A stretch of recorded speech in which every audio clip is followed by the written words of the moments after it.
దేశంలో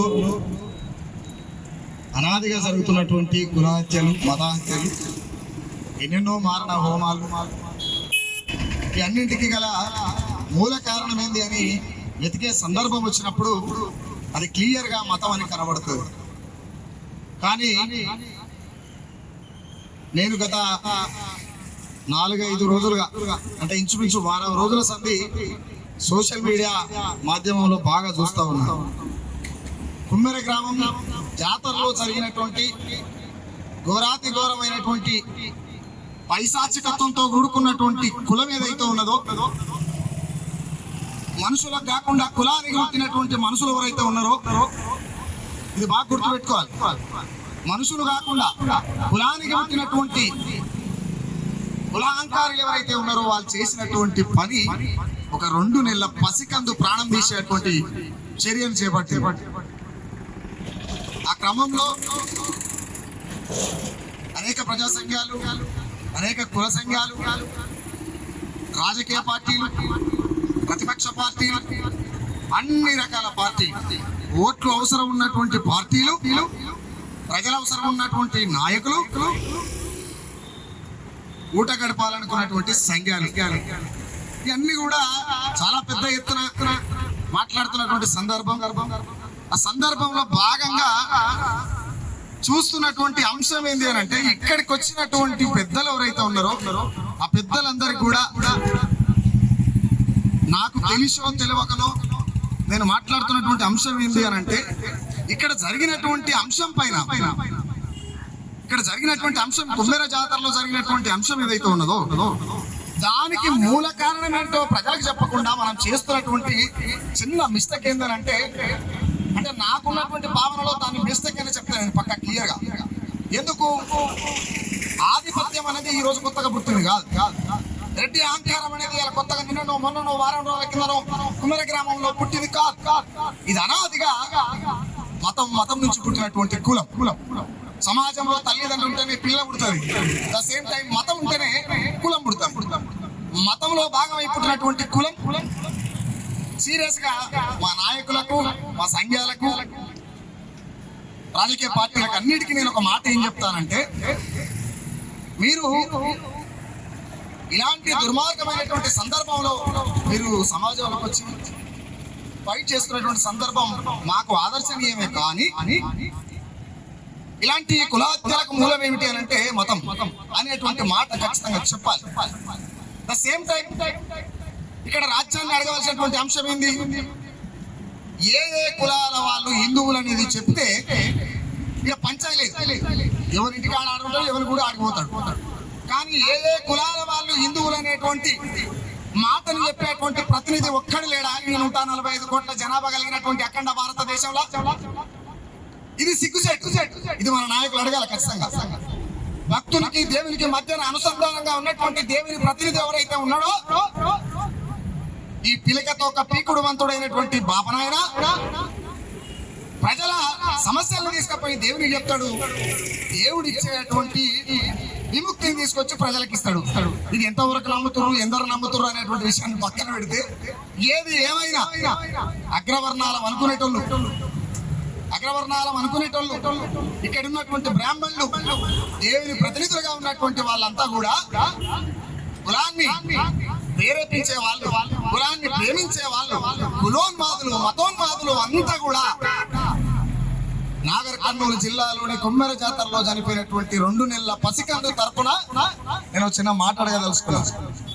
ఏంది అంటే, ఏ కులాల వాళ్ళు హిందువులు అవుతారో చెప్తే ఈ దేశంలో కులహత్యలు ఉన్నాయి, ఈ దేశంలో మత హత్యలు ఉన్నాయి.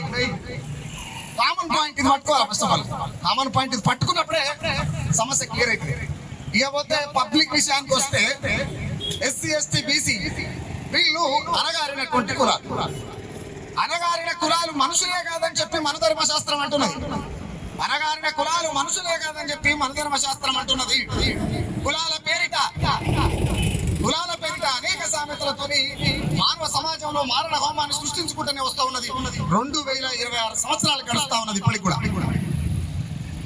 ఇక్కడ ఎస్సీ, ఎస్టీ, బీసీ ఏ కులాలు అయితే ఉన్నాయో ఆ కులాలు మిమ్మల్ని పోతురా మిమ్మల్ని రాని అని గుళ్ళకి మిమ్మల్ని ఓడిపోవన్నాడు. మీ గుడి ఏదైతే ఉందో మా గుడి ఏదని చెప్పి అడుగురి. దేవుని ప్రతినిధులు ఎవరైతే ఉన్నారో వాళ్ళని అడగండి, మా గుళ్ళే అని, మా బళ్ళే అని, మా గుళ్ళే మా బళ్ళే మేము చేసుకొని బతకవలసినటువంటి పనులే. ఒక సాకలైనా తన కన్నీళ్ళని కలిపి గుళ్ళకు బళ్ళకు ఇళ్లకు గడిగోడలకు గడియలకు సున్నం వేస్తాడు. ఆయన కన్నీళ్లతో తడిసినటువంటి సున్నం వేసేటువంటి గుడికి ఈ సాకలైన ఓదు. సేమ్ టైం ఈ దేశంలో శబ్దం ఏదైతే ఉన్నదో, శబ్దం డప్పు కావచ్చు, డోలక్ కావచ్చు, సన్నాయి కావచ్చు, ఇంకేదైనా కావచ్చు, శబ్దం ఏదైతే ఉన్నదో, శబ్దం మాంసాహారి అయినప్పుడు శాకాహారి అయినటువంటి గుడులకు ఈ సన్నాయి మేళాలు ఎట్లా పెడతారని మనం అడగాలి.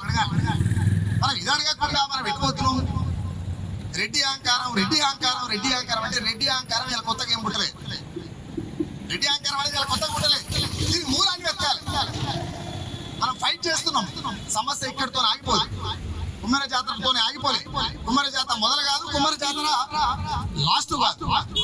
కాబట్టి మనం ఇది గుర్తుపెట్టుకొని పనిచేసినప్పుడు మాత్రమే సమాజంలో ఇలాంటివి జరగకుండా ఉంటాయి. ముఖ్యంగా నాయకులు, గాయకులు, పార్టీలు, ప్రజా సంఘాలు అన్నిటికీ నేను మాత్రం ఒక చిన్న సూచన అయితే చేస్తా. మీరు ఈ రాజ్యంలో ప్రజలు బాగుండాలని కోరుకునే వాళ్ళైతే నిజంగా ఏ కులాలు హిందువులు అవుతారో వాళ్లకు కావలసినటువంటి గుళ్ళెక్కలున్నాయో దేవుని ప్రతినిధులుగా ఉన్నటువంటి వాళ్ళని మీరు ఖచ్చితంగా అడగాల్సిందే, ఖచ్చితంగా నిలదీయాల్సిందే. ఏ కులాల వాళ్ళకు ఏ గుళ్ళున్నాయో చెప్తే వాళ్ళ గుళ్ళకు వాళ్ళు పోతారు, కులోన్మాదం ఉండదు. కాబట్టి ఈ లెక్క చెప్తే ఆ తర్వాత ఉల్టా అవుతుంది. కాబట్టి నేనేమంటున్నా అంటే సమాజంలో సహజంగానే మాట్లాడాల్సినటువంటి సందర్భం వస్తే ఆ సందర్భమైనటువంటి అంశంలో నేను ఒక పాట చేయడం జరిగింది.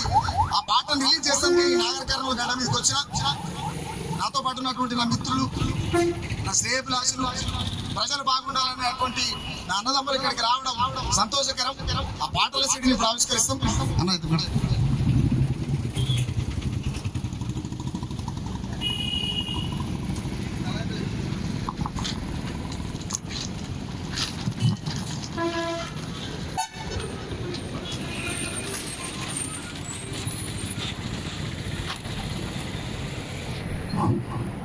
ఈ పాట కూడా చాలా చాలా ఘాటుగా, చాలా వేడిగా, చాలా నాటుగా ఉంటది. ఎందుకనంటే ప్రాణాలు పోతున్నటువంటి సమాజంలో మనం బతుకుతున్నాం కాబట్టి అందులో బాధతో వచ్చినటువంటి పాట. భారతదేశంలో పుట్టుడుని చేసిన తప్ప మనిషిని మనిషిగా చూడని మతాలది ఉన్నది గొప్ప. నేను జంతువై జన్మించిన ఈ జగమే నా కాళ్ళు మొక్కును, నేను బండరాయినైనా భగవంతుడాని పూజిద్దురు. భారతదేశములో మనువాదం వంతులేని కులగజ్జిమయం, శవలుకు పుట్టిన పుట్టకు పూజలు, నేల పాలాయ పాలధారలు, ఆవు మూత్రమే అమృతమంటూ ఉచ్చకు తోసిరి చాపే కొందరు, మైల పట్టిన జాతులు నీటిని ముట్టిన పాపమేనని కర్కశంగా నరికి సంపుతూ కత్తుల దాహం తీర్చుతున్నారు అనేటువంటి పాట. ఈ పవర్ఫుల్ పాట యూట్యూబ్ ఛానల్లో సుఖరామ్ నర్సయ్య కూడా ఇదే ఐక్యమత్యంగా ఉంటే సమాజంలో జరుగుతున్నటువంటి అన్యాయాలపైన, అక్రమాలపైన, కులోన్మాదం పైన, మతోన్మాదం పైన మనం మాట్లాడవలసినటువంటి సందర్భం వస్తుంది. ఎవరికి ఆడుగా ఏడుపాయలుగా మళ్ళీ పోతే ఎక్కడోడు అక్కడనే పోతే దొరికినట్టు చంపుతారు. కాబట్టి మనం ఒకటి కావాలి, ఒకటిగా ఉండాలి, ఒకటై కొట్లాడాలి.